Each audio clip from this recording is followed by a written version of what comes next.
여러분, 우리가 이제 지난 시간으로 우리 산상수훈의 첫 번째 장이죠. 우리 5장을 여러분 마쳤습니다. 그리고 오늘부터 이제 6장으로 들어가게 됩니다. 여러분, 우리가 산상수훈을 꽤 오랜 기간 우리가 보고 있는데, 우리 산상수훈은 예수님께서 30세 그 공생애를 시작하시면서 하신 첫 번째 설교였죠.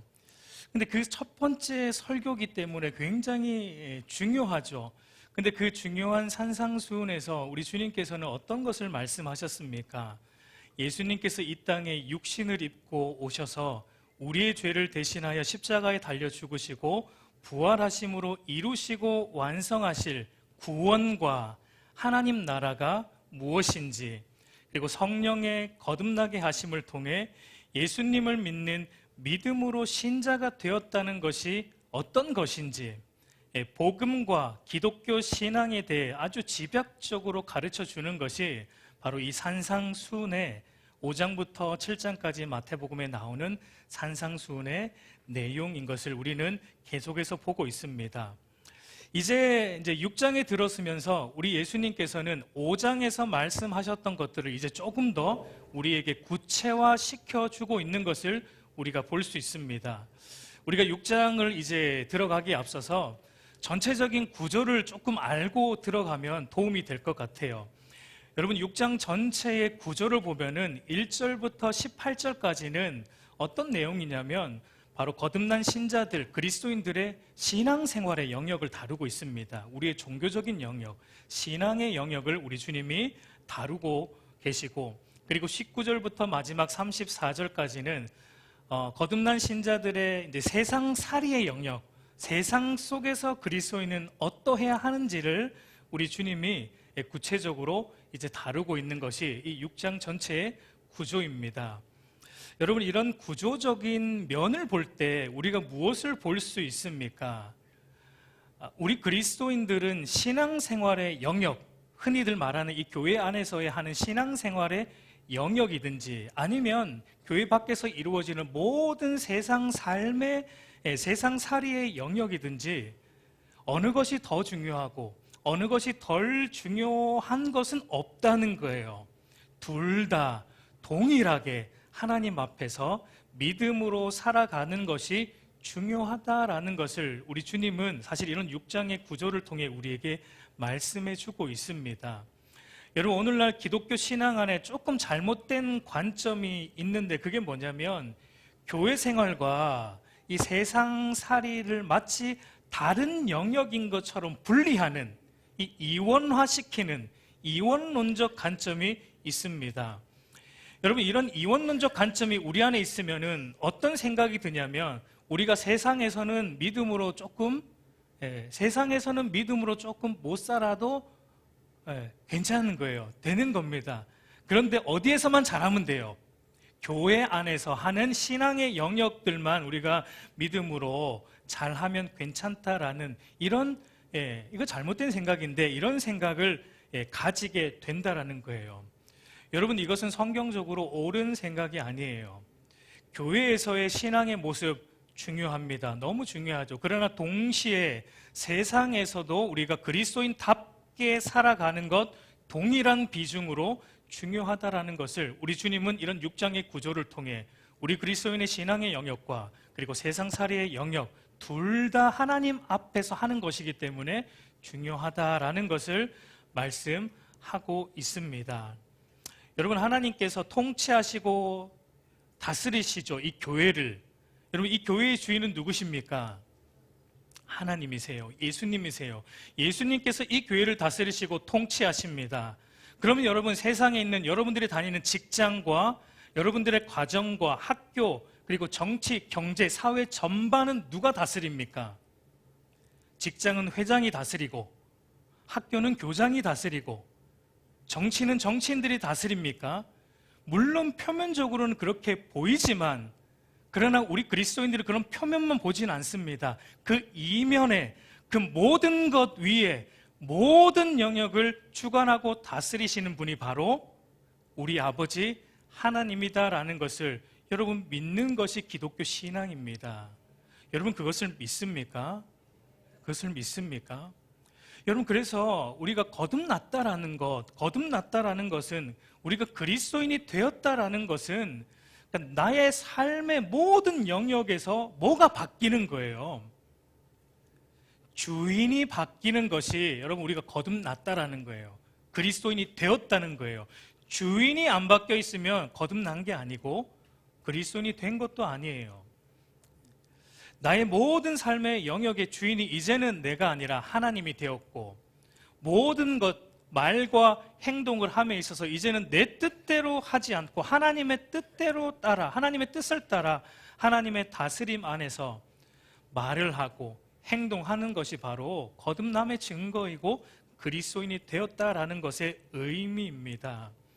여러분, 제가 늘 강조하지만 어쩌면 여러분들은 이게 듣기 싫은 소리일 수도 있겠지만, 여러분, 그저 교회를 출석하고 어떤 직분을 가지고 있고 그래서 교회 안에서 어떤 헌신과 봉사를 하는 것이 우리가 그리스도인이다, 참된 그리스도인이다 라고 말해주지 않습니다. 물론 중요해요. 여러분, 교회 출석하는 건 너무 중요하고, 그리고 직분 너무 귀하고, 헌신과 봉사하는 건 너무 귀하고 중요한 일입니다. 그러나 그것이 우리를 신자 되게 하는 것은 아니라는 것입니다.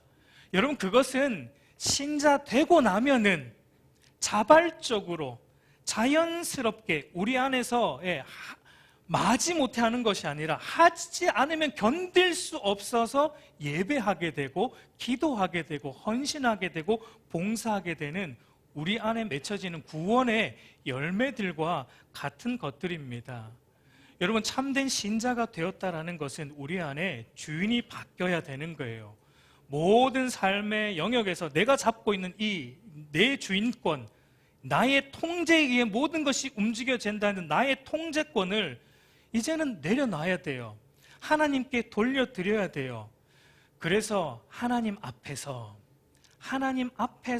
신앙생활을 하고, 하나님 앞에서 직장생활을 하고, 하나님 앞에서 가정생활을 하고, 하나님 앞에서 우리 학생들은 학교생활을 하나님 앞에서 학교생활을 하고, 하나님 앞에서 모든 영역에서 살아가는 것이 참된 기독교 신앙이다라는 것을 우리 주님은 말씀하십니다. 여러분, 이것이 바로 이제 우리가 앞으로 쭉 보게 될 마태복음 6장 전체를 지탱하는 기본적인 전제입니다. 오늘 1절에서 이렇게 주님이 그래서 말씀하십니다. 우리 1절 다 같이 한번 같이 읽겠습니다. 시작. 사람에게 보이려고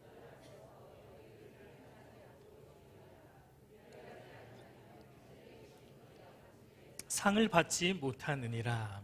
그러니까 그리스도인들의 이 신앙생활의 영역, 그리고 세상살이의 영역에서 우리가 취해야 될 기본적인 전제, 기본적인 원리가 무엇인가? 오늘 주님은 사람에게 보이려고 하지 말라. 그 말을 다르게 말하면 누구에게 보이라는 겁니까? 하나님에게 보이려고 너희는 신앙생활을 해야 되고 하나님 앞에서 세상을 살아가야 된다라는 이것을 말씀하고 있습니다. 이것이 기본적인 전제입니다. 여러분, 우리 한국 사람들의, 우리 한국 문화의 특징 중에 하나가 체면 문화가 너무 강해요.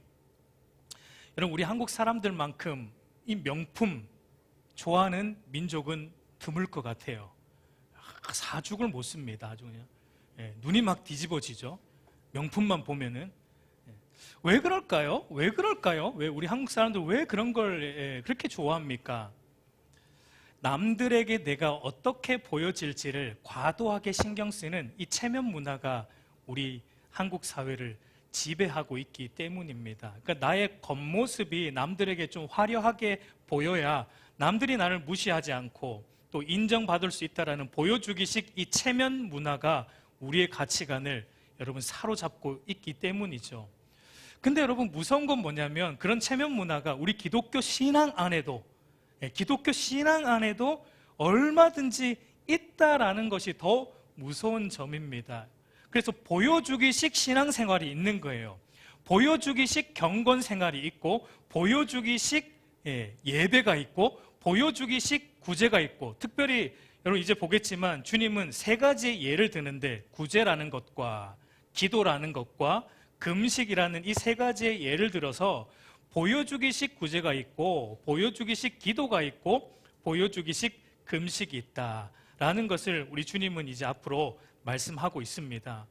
여러분, 오늘 주님은 말씀하세요. 겉으로 볼 때 이 교회 안에서 오늘도 우리가 다 여기 이 자리에 앉아 다 주님을 똑같이 예배하고 있는데, 겉으로 볼 때 똑같이 예배하고 똑같이 기도하고 똑같이 금식하고 똑같이 구제하고 똑같이 헌신하고 있는데, 어떤 사람들은 사람에게 보이려고 하는 외식하는 부류가 있는가 하면, 어떤 사람들은 정말 한 분 하나님께로 우리의 마음을 드리면서 한 분 하나님께로만 나의 신앙에 초점을 맞추고 그렇게 예배하고 기도하고 구제하고 신앙생활하는 참된 믿음을 가진 사람들이 있다라는 것을, 두 부류가 있다라는 것을 주님은 지적하십니다.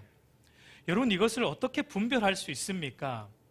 그러니까 우리 마음속에 우리가 누구를 의식하고 있는가, 우리가 누구를 의식하면서 내가 이 일을 행하고 있는가를 주님은 깊이 너희가 생각해 봐야 된다라고 말씀하세요.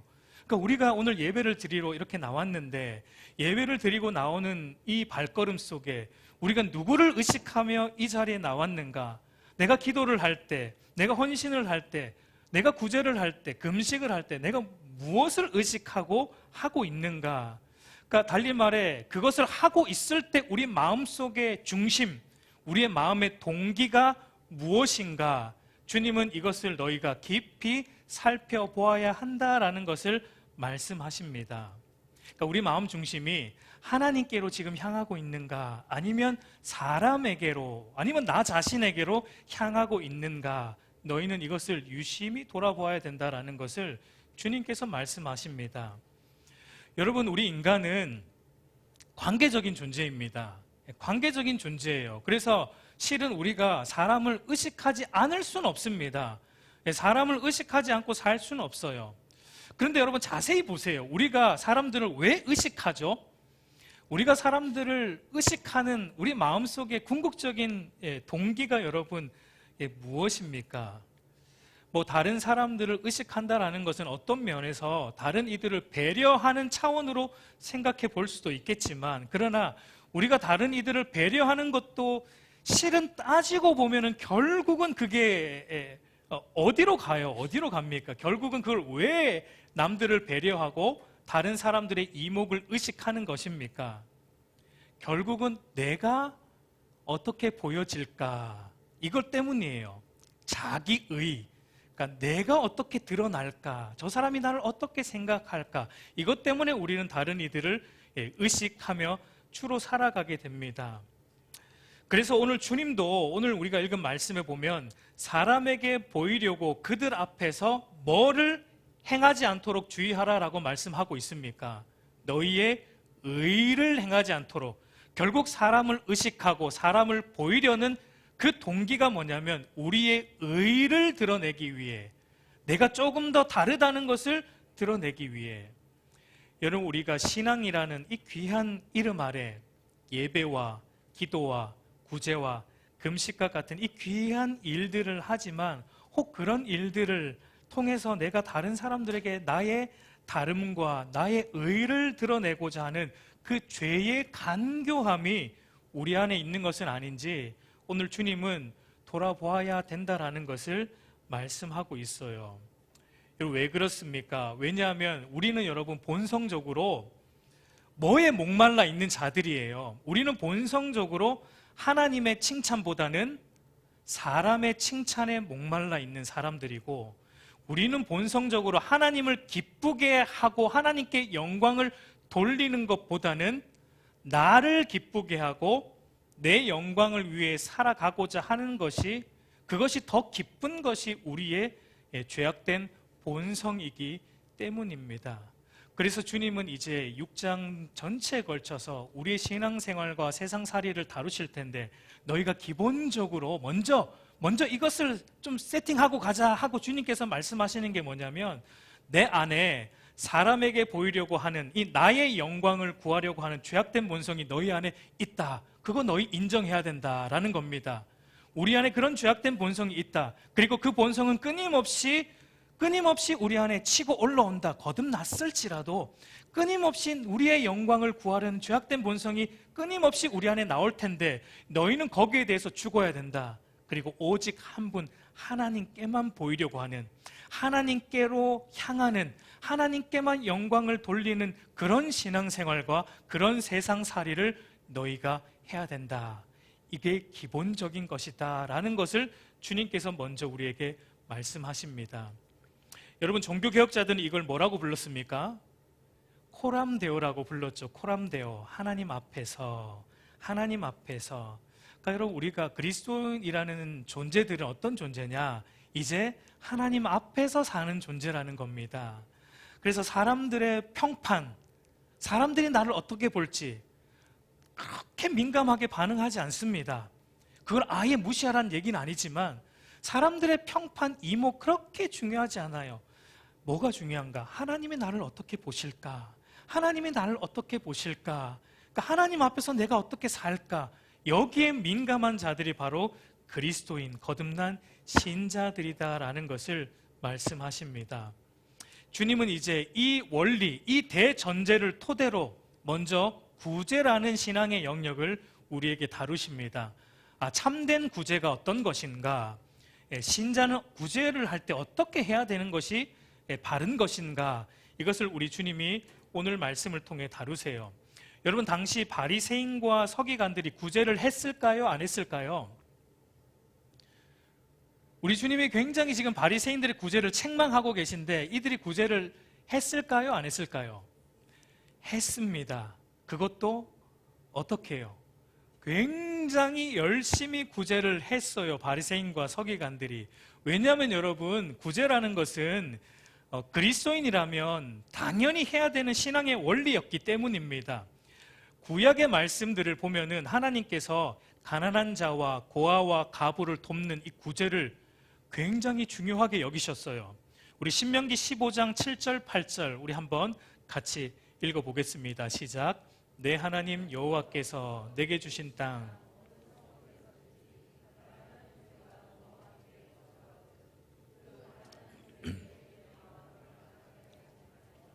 내 손을 움켜쥐지 말고 반드시 내 손을 그에게로 펴서 그에게 필요한 대로 쓸 것을 넉넉히 구워주라. 레위기 25장 35절 이것 한번 같이 읽겠습니다. 시작. 내 형제가 가난하게 되어 빈손으로 내 곁에 있거든 너는 그를 도와 거류민이나 동거인처럼 너와 함께 생활하게 하라. 우리 잠언 19장 17절도 우리 한번 같이 읽습니다. 시작. 가난한 자를 불쌍히 여기는 것은 여호와께 구워드리는 것이니 그의 선행을 그에게 갚아주시리라. 여러분, 이 구약의 말씀들을 보면 하나님께서 가난한 자를 구제하는 이 구제의 행위를 얼마나 귀하게 여기셨냐면 가난한 자를 구제하면 마치 이것이 하나님께 구워드리는 것처럼 하나님이 비유를 하시면서 나중에 하나님께서 어떻게 하신다고요? 다 갚아주신다. 하나님이 구워 가신 거니까 하나님이 다 갚아주신다라는 것으로 비유를 하면서까지, 그러니까 그만큼 이 구제라는 신앙의 영역 중에 구제라는 부분이 아주 중요한 신앙의 원리라로 이 성경이 우리에게 말하고 있는 것입니다. 왜 이토록 구제를 하나님이 중요하게 여기셨습니까? 우리가 신명기 말씀에 읽었지만 참된 신앙은, 기독교 신앙은 여러분 물질을 손에 움켜쥐고 있는 신앙이 아니기 때문입니다. 이 물질은 내가 수고하고 내가 번 돈이기 때문에 내 것이니까 내가 알아서 쓴다라는 이 생각, 여러분 이게 하나님 제일 싫어하는 거예요. 하나님이 제일 교만히 여기시는 게 이런 생각이에요. 내가 땀 흘려 벌었기 때문에 내 것이고 내 물질이기 때문에 내가 알아서 쓴다. 우리가 흔히 그냥 아무렇지도 않게 그런 생각을 하지만 여러분 이것은 불신입니다. 기독교 신앙을 배척하는 불신과 같아요. 왜 그렇습니까? 하나님께서 모든 것의 주인이시기 때문에 내가 알아서 한다라는 것은 지금 누가 주인이라는 거죠? 하나님이 주인이 아니고 내가 주인이라는 거예요. 그러니까 여러분 그 생각은 바로 하나님의 주인 되심을 배척하는 불신이기 때문에 하나님은 그것을 너무 싫어하세요. 왜 구제라는 이런 신앙의 영역을 우리 기독교 안에 두셨는가? 이 훈련 때문입니다. 물질을 움켜쥐지 않고 흘러보내므로 물질의 주인이 내가 아니고 하나님이심을 훈련하는 것으로 하나님이 이런 신앙의 훈련들을 우리 안에 두신 거예요. 비록 내가 땀을 흘리고 내가 열심히 일해서 그래서 내 손에 주어지는 그런 형식으로 우리에게 돈이 주어졌다, 물질이 주어졌다 할지라도 이 모든 것은 하나님께서 잠시 이 세상을 사는 동안 나에게 맡겨주신 것을 아는 청지기의 자세로 내 손에 움켜쥐고 있는 불의한 청지기 같은 자들이 아니라 그것을 주인이신 하나님의 뜻대로 그분의 기쁨과 그분의 영광을 위해 손을 펴서 낮은 자리로 흘러보내는 것을 하나님은 너무나 기뻐하세요. 너무나 기뻐하세요. 그래서 하나님은 구제하는 자의 손을 결코 헛되게 보지 않겠다라고 하나님이 맹세하세요. 내가 반드시 갚겠다. 여러분, 그렇기 때문에 바리새인과 서기관들도 구제를 열심히 했어요. 엄청 열심히 했습니다. 우리가 하는 거에 비하면 뭐해, 말로 할 수 없이 이들은 열심히 했어요. 그런데 왜 책망을 받습니까? 이렇게 열심히 하고도. 문제가 무엇입니까? 바리새인과 서기관들은 구제를 할 때 어떻게, 어떤 마음의 동기로 이들이 한 것입니까? 바로 이 물질은 내 것이니까 자기가 주인 되었다라는 것으로. 그래서 많은 사람들에게 내가 구제하는 걸 보여서 많은 이들로부터 칭송받고자, 자기를 기쁘게 하고자 했기 때문에 하나님은 이들의 구제를 책망하고 계신 것입니다. 이렇게 책망을 하세요. 우리 2절 말씀, 우리 마태복음 6장 2절 우리 한번 같이 읽겠습니다. 시작. 그러므로 구제할 때에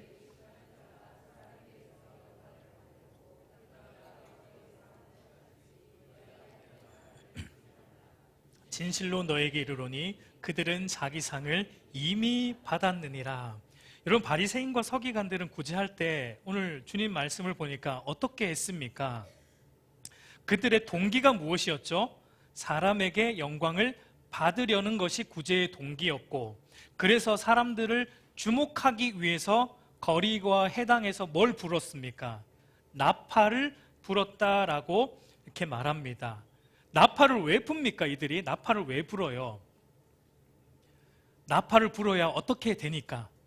많은 사람들이 나를 주목할 수 있기 때문이에요. 그러니까 자신들이 행하는 구제를 많은 사람들에게 널리 알리기 위해서 회당과 거리에서 나팔을 크게 분 겁니다.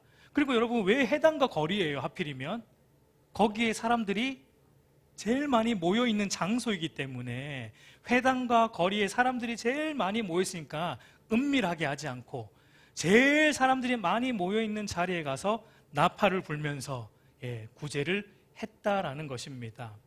여러분, 바리새인과 서기관들은 구제할 때 이렇게 한 거예요. 나팔을 크게 불면서 이제 이렇게 말합니다. 자, 여러분, 저를 주목하십시오. 이제 제가 저와 여러분들 중에 가난한 자들을 위해 구제할 것입니다. 여기로 다 모이십시오. 제가 얼마나 많은 구제 물품들을 가지고 왔는지 여러분, 저를 주목해 주십시오. 제가 이런 사람입니다. 라고의 나팔을 회당과 거리에서 불면서 구제를 하면서 자기를 드러내고 자기를 기쁘게 하고 자기의 영광을 구했다라고 우리 주님께서 말씀하고 있습니다. 여러분, 그러니까 바리새인과 서기관들의 구제는 그 안에 하나님 사랑이 없습니다. 하나님 사랑으로부터 나오는 진실된 이웃 사랑도 없습니다. 지독한 자기 사랑의 원리로부터 나온 자기의, 자기 기쁨, 자기 만족과 자기 영광을 행하는 보여주기식 구제였다라는 것을 주님은 책망하고 있는 거예요. 그래서 주님은 이런 바리새인들과 서기관들의 모습에 대해서 다른 복음서에 보면 이렇게 말합니다. 요한복음 5장 44절 우리 한번 같이 읽겠습니다. 시작. 너희가 서로 영광을 취하고 유일하신 하나님께로부터 오는 영광은 구하지 아니하니 어찌 나를 믿을 수 있느냐. 우리 요한복음 12장 43절도 한번 같이 읽겠습니다. 그들은 사람의 영광을 하나님의 영광보다 더 사랑하였더라. 여러분, 이게 바리새인들과 서기관들의 모습이에요. 바리새인들과 서기관들의 구제 행위는 하나님의 영광, 이거 하나님 거기 때문에 하나님의 뜻대로 쓴다, 그런 마음이 조금도 없고, 내 거니까 내가 알아서 내가 하고 싶으면 하고 말고, 그래서 나를 기쁘게 하고 나의 의를 드러내는 자기 만족, 자기 사랑의, 그릇된 자기 사랑의 또 다른 방편으로 구제를 했던 것뿐입니다.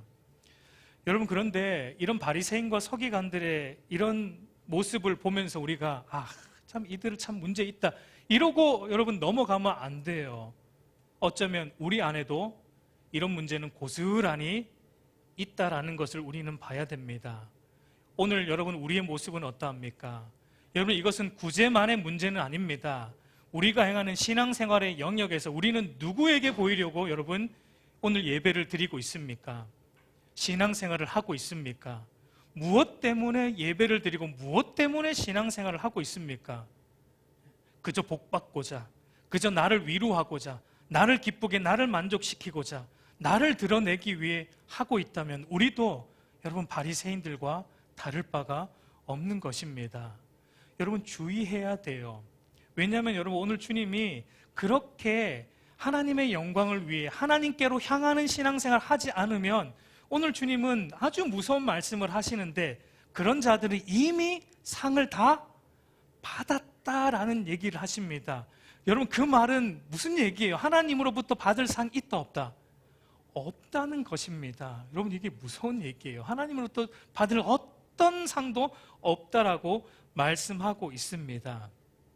여러분, 그러면 어떻게 하는 것이 참된 구제이고 어떻게 신앙생활 하는 것이 진실된 기독교 신앙생활의 모습일까요?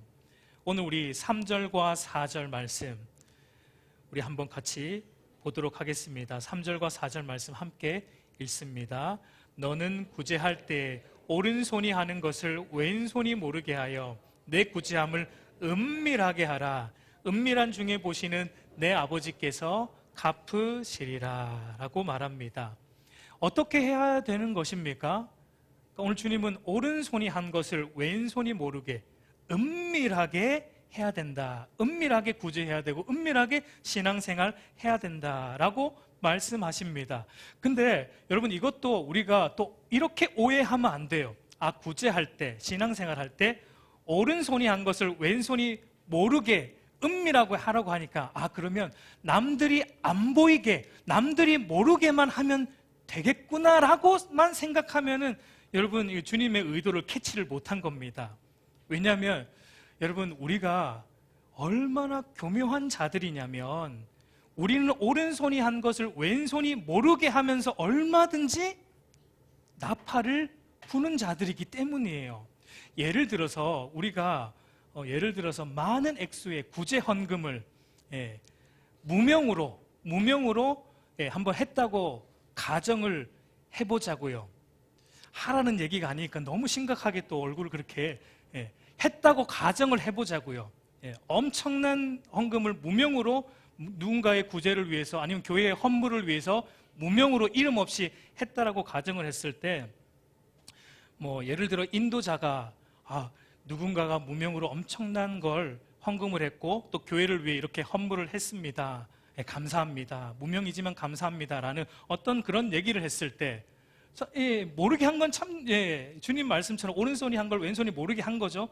그런데 그런 말을 할 때 그 한 장본인이 속으로 저 무명이 바로 난데, 아무도 모르지만 난데 드러내지 않고 해서 참 뿌듯하다, 그러면서 스스로 만족하고 스스로 칭찬하면서 자기를 대견스럽게 여기면 그것도 여러분, 우리는 속으로 나팔을 불고 있는 것과 같은 거예요.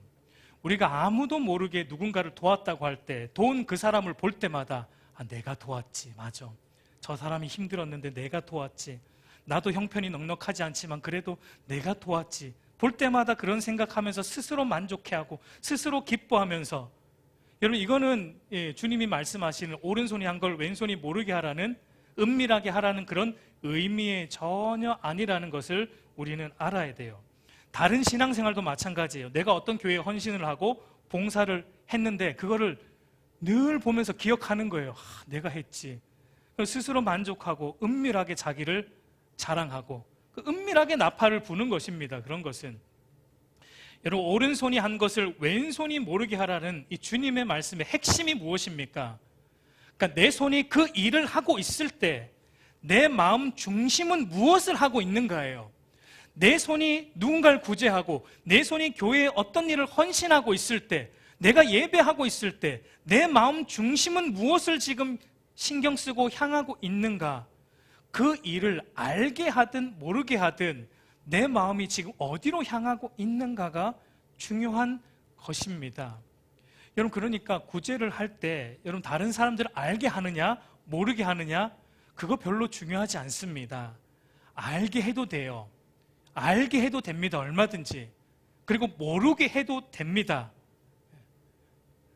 안 하는 것보다 여러분, 하는 게 낫죠. 알게 하든 모르게 하든 일단 하는 게 나은 거예요, 안 하는 것보다는. 그러나 알게 하든 모르게 하든 그건 중요하지 않는 것입니다. 중요한 건 뭐냐? 우리가 그런 걸 했을 때 잊어버리는 거예요. 내가 했다라는 걸 잊어버리는 것입니다. 구제를 하고 나서, 헌금과 봉사를 하고 나서 마치 안 한 것처럼 생각되어져야 되는 것입니다. 그것이 바로 주님이 말씀하시는 오른손이 한 것을 왼손이 모르게 하라는 것의 참된 의미예요. 여러분, 복음서를 보면 그런 예를 찾아볼 수가 있는데, 마태복음 25장을 보면은 두 부류의 사람에 대해서 주님이 말씀을 하십니다. 한 부류는 자기가 한 것을 잊어버린 사람들이고, 다른 한 부류는 자기가 한 것을 일일이 기억하고 있는 사람들입니다. 주님은 자기가 한 것을 잊어버린 사람들에게 이렇게 말씀하십니다. 내가 줄일 때에 너희가 나를 먹였다. 내가 목마를 때 너희가 나를 마시게 했다. 내가 나그네 되었을 때 너희가 나를 영접해 주었고, 내가 헐벗었을 때 너희가 나의 옷을 입혔고, 내가 병들었을 때 너희가 나를 돌보았다 라고 이들에게 주님이 말씀하시는데, 이 말을 들은 이들이 뭐라고 말합니까? 주님, 우리가 언제 그런 일을 했습니까? 우리는 기억도 나지 않습니다. 그런 일을 한 적이 없습니다 라고 이들은 말하고 있습니다. 왜 그렇습니까? 이 일을 안 한 게 아니에요. 다 했어요. 주님이 인정해 주고 있는 거예요. 그런데 이들은 잊은 것입니다. 그 말을 다르게 말하면 그 일이 해놓고 자기에게 공로를 돌리지 않고 있는 거예요. 근데 주님은 이제 두 번째 부류에게 이렇게 말씀하세요. 너희는 내가 줄일 때 먹을 것을 주지 않았다. 내가 목마를 때 마시게 하지 않았다. 내가 나그네 되었을 때 나를 영접하지 않았고, 내가 헐벗었을 때 옷을 입히지 않았고, 내가 병들었을 때 나를 돌아보지 않았다라고 이제 이들에게 말할 때, 여러분, 이들은 뭐라고 말합니까? 일일이 적어 놓은 자들이에요.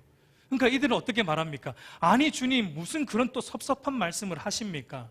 여기 장부를 보십시오. 제가 몇 월 며칠 2023년 몇 월 며칠에 이거 하지 않았습니까?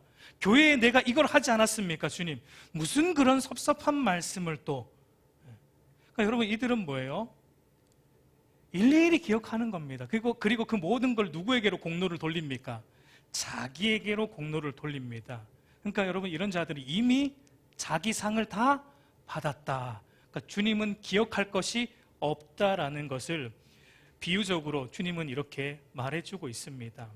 여러분, 두 부류의 차이는 자기가 한 것을 잊었느냐 안 잊었느냐, 자기가 한 것의 공로를 나에게 돌리느냐 하나님께 돌리느냐, 이 차이죠.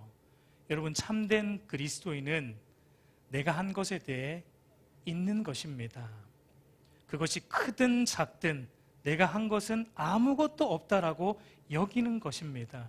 그러나 거짓된 신앙, 바리새인과 같은 신앙은 자기가 한 것 크든 작든 일일이 기억하고 누군가가 그것을 알아주지 않을 때 섭섭해하는, 여러분, 이것이 바로 외식하는 신앙이에요. 외식하는 자들은 자기가 한 구제, 자기가 한 헌신과 봉사에 대해 다 기억하면서 누가 안 알아주면 굉장히 섭섭한 겁니다. 그래서 여러분, 꾹꾹 눌러서 어떻게든 말은 안 하는데 기회가 되면은 이게 항상 준비가 되어 있어요. 대답할 준비가. 그러니까 자기가 하기엔 좀 쑥스럽잖아요. 우리가 그래도 교양인인데.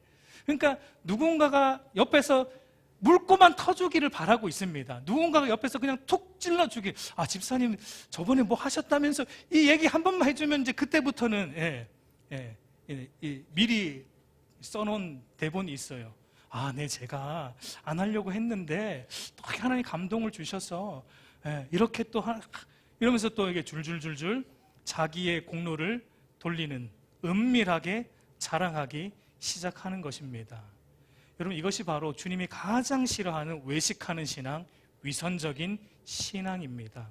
그래서 주님은 바리새인들과 서기관들을 책망할 때 항상 외식이라는 단어를 같이 썼습니다. 이 외식이라는 말은 헬라어로 보면 휘포크리테스라는 말인데, 이게 연기하다는 뜻이에요. 연기하다. 그러니까 진짜 자기 모습은 이게 아닌데, 그러니까 마치 자기가 이런 사람인 것처럼 연기하는 거예요. 그러니까 속으로는 자기의 영광을 구하고 예배를 하고 자기를 만족하려고 신앙생활을 하는데, 겉으로만 내가 하나님을 위하는 것처럼 연기하면서 예배의 자리에 앉아 있을 수 있다. 그게 외식이에요. 여러분, 없기를 바라지만 어쩌면 지금 이 자리에도 예배를 연기하고 있는 자들이 있는지 모르겠습니다. 여러분, 없기를 간절히 소망합니다.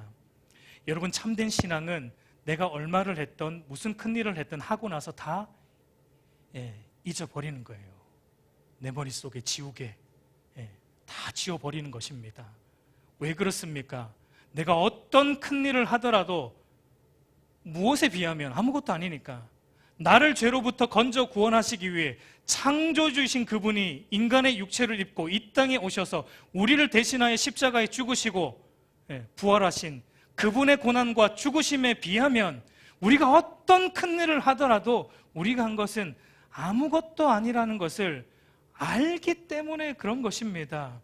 여러분, 그래서 세례 요한도 이렇게 말했죠. 요한복음 3장 30절을 보면 이렇게 말합니다. 한번 같이 읽겠습니다. 시작. 그는 흥하여야 하겠고 나는 쇠하여야 하리라. 여러분, 당시 세례 요한은 유대인들 사이에 엘리야와 같은 선지자로 추앙받는 사람이었습니다. 존경받는 사람이에요. 그를 따르는 수많은 제자들이 있었고 그에게 세례를 받고자 나오는 많은 이들이 있었습니다. 세례 요한이 가는 곳마다 사람들이 따라다녔습니다. 한마디로 말하면 인싸입니다. 아주 인기 있는 사람이었어요. 그러나 그 세례 요한이 예수님이 저 발치에서 나오시는 걸 보고 지금 이 고백을 하고 있는 거예요. 예수님이 오시는 걸 보면서 이제 자기 자신은 예수님 뒤로 사라져야 되는 존재이다 라는 걸 고백하고 있는 거예요. 여러분, 이것이 참된 믿음이고 참된 기독교 신앙입니다. 나라는 존재, 여러분, 나라는 존재는 예수님 뒤로 사라져야 되는 것입니다. 내가 한 것이 무엇이든 그것은 예수님께서 나를 위해 행하신 구원의 일에 비하면 티끌만도 못하다는 것을 알고 다 잊어버리는 거예요. 그래서 나는 쇠하여지고 오직 예수님만이 흥하기를 간절히 바라는, 그것이 바로 기독교 신앙이라는 것입니다. 여러분, 저와 여러분들이 평생 싸워야 될 싸움이 이거예요. 다른 게 아니에요. 부부 싸움이 아니고요. 저와 여러분들이 평생 싸워야 될 싸움은 바로 이 싸움입니다. 우리 안에 끊임없이 치고 올라오는, 내가 한 것에 대해 늘 보여주고자 하고 내 공로를 주장하고 내가 한 일을 누가 알아주지 않으면 이내 섭섭해하는 우리 안에 아직 죽지 않는 나의 자아와 저와 여러분들이 죽기까지 싸워야 하는 것입니다. 주님은 이 영적 싸움을 치열하게 하는 참된 그리스도인들에게 뭐라고 말씀하십니까? 반드시 상 주신다라고 말씀하고 있습니다. 여기 우리 소망이 있습니다. 여러분, 어떤 사람들이 이렇게 말하죠. 우리가 상 받으려고 신앙생활 합니까? 하나님께 우리가 상을 바라고 구제를 하고 상을 바라고 신앙생활 합니까? 라고 이제 말하기도 합니다. 물론 맞죠. 우리가 하는 그 어떤 일도 하나님 앞에서 상 받을 만한 것은 실은 여러분 아무것도 없습니다. 우리가 하는 구제나 예배나 기도나 금식이 우리가 하나님 앞에 상 받을 만한 근거는 조금도 되지 않습니다. 여러분, 그러나 분명한 것은 뭐냐면 은밀한 중에 보시는 하나님 앞에서 구제하고 은밀한 중에 보시는 하나님 앞에서 우리가 예배하고 신앙생활을 하는 자들에게 하나님이 뭘 약속했냐면 반드시 상 주신다라고 하나님께서 말씀하셨다라는 거예요. 물론 그 상이 뭔지는 저도 잘 모르겠습니다. 그러나 하나님께서 반드시 상 주신다라고 말씀하셨습니다. 우리 주님께서. 여러분, 주님이 주신다고 하는데 우리가 마다할 필요는 없겠죠. 하나님께서 주시면 받는 것이 겸손이에요. 그런데 여러분, 한번 상상해 보세요. 하나님 앞에 우리가 섰을 때, 하나님께서 우리에게 상 주실 때 저와 여러분이 어떻게 할 것 같습니까? 요한계시록을 보면은 장차 이제 성도들이 하나님으로부터 상 받는 장면이 묘사가 돼요. 그 장면을 사도 요한이 환상으로 본 것을 묘사해 놓고 있는데, 그때 신자들이 어떻게 하는지 한번 보십시오. 요한계시록 4장 10절과 11절 우리 한번 같이 읽겠습니다. 시작. 24 장로들이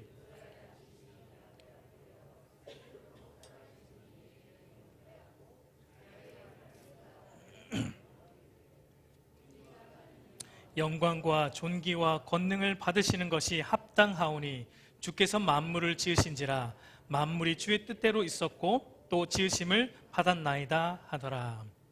여러분, 여기 보면 24 장로들이 나오는데, 여기서 말하는 24 장로는 오늘날 말하는 이 교회의 장로님들을 말하는 것은 아닙니다. 24 장로들은 모든 하나님의 백성을 총칭하는 표현입니다. 구약의 12지파와 신약의 12제자 사도를 합쳐서 24 장로라는 것은 하나님의 모든 백성을 총칭하는 표현으로 이해하면 돼요. 그러니까 하나님 앞에 서 있는 모든 성도들이 이제 하나님으로부터 면류관을 받는 거예요. 상으로 면류관을 받습니다. 그런데 그 면류관을 받은 성도들이 어떻게 하고 있습니까?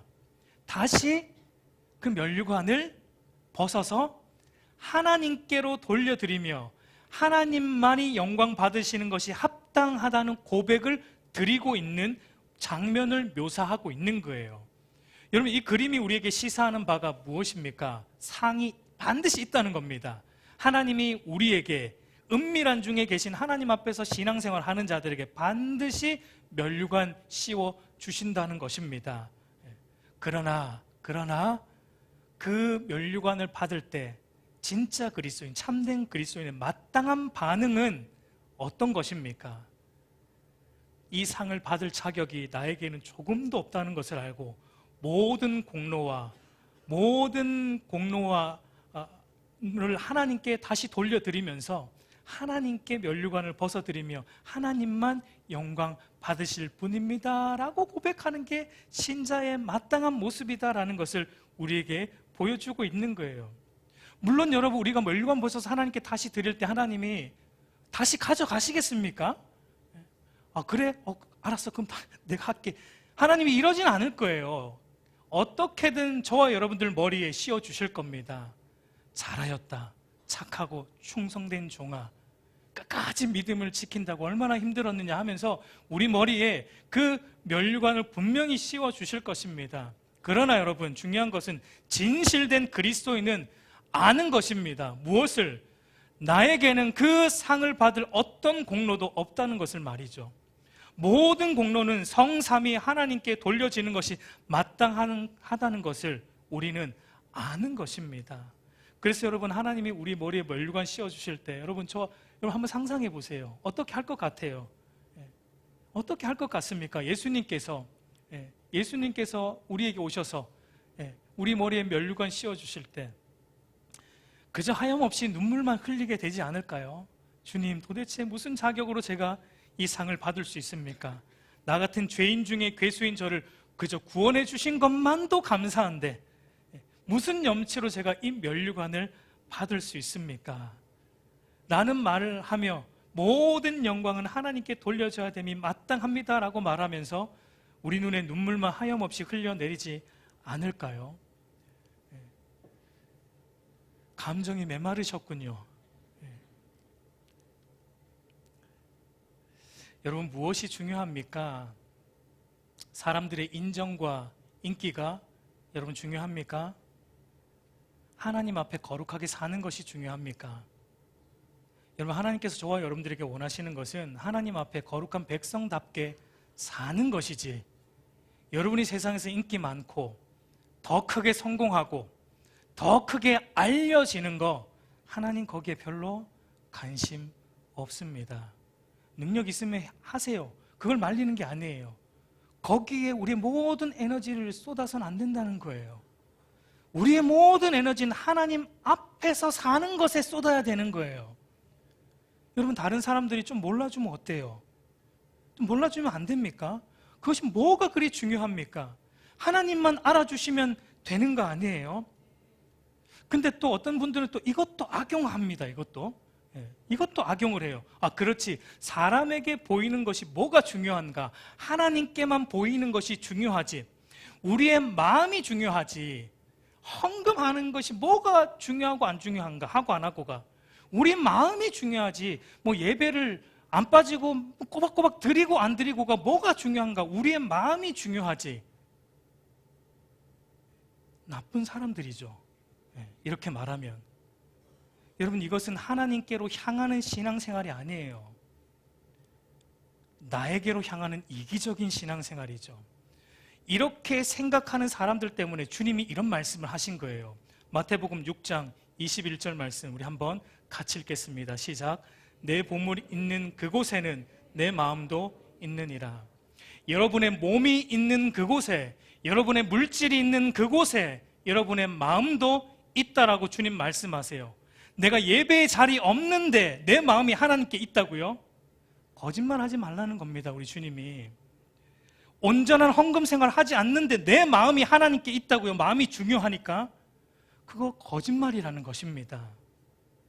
마음이 중요하지 하면서 그리스도인으로서 마땅히 해야 될 것 안 합니다. 그것은 여러분, 마음이 없는 것입니다. 여러분, 죄송한 말씀이지만 오늘 우리는 하나님 앞에 너무 인색합니다. 하나님 앞에 내 시간 드리는 것 인색해요. 하나님 앞에 내 물질 드리는 것 인색해요. 하나님 앞에 내 몸을 드려 헌신하는 것 너무 인색합니다. 그 이유는 하나님께 마음이 향하지 않기 때문이에요.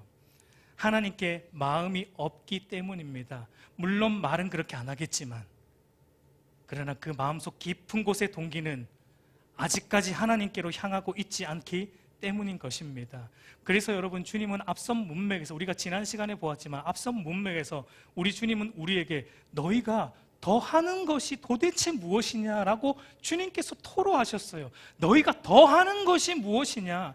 참된 그리스도인의 특징은 하나님의 영광을 위해 더 하는 자인데, 오늘 우리는 어떻게든 하나님을 위해서는 더 안 하려고 하고 어떻게든 나를 위해서는 더 하려고 하는, 뭔가 거꾸로 되어 있는 그런 외식하는 신앙으로, 어쩌면 저도 포함돼요. 저도 포함됩니다. 저도 그렇게 그런 모습이 제 안에도 있으니까요.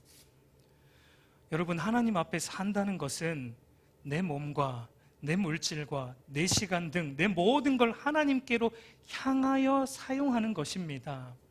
왜냐하면 그 모든 것이 하나님의 것이기 때문이고, 하나님의 영광을 위해 잠시 하나님이 나에게 어떻게 쓰는지 하나님 보시기 위해 맡겨주신 거예요.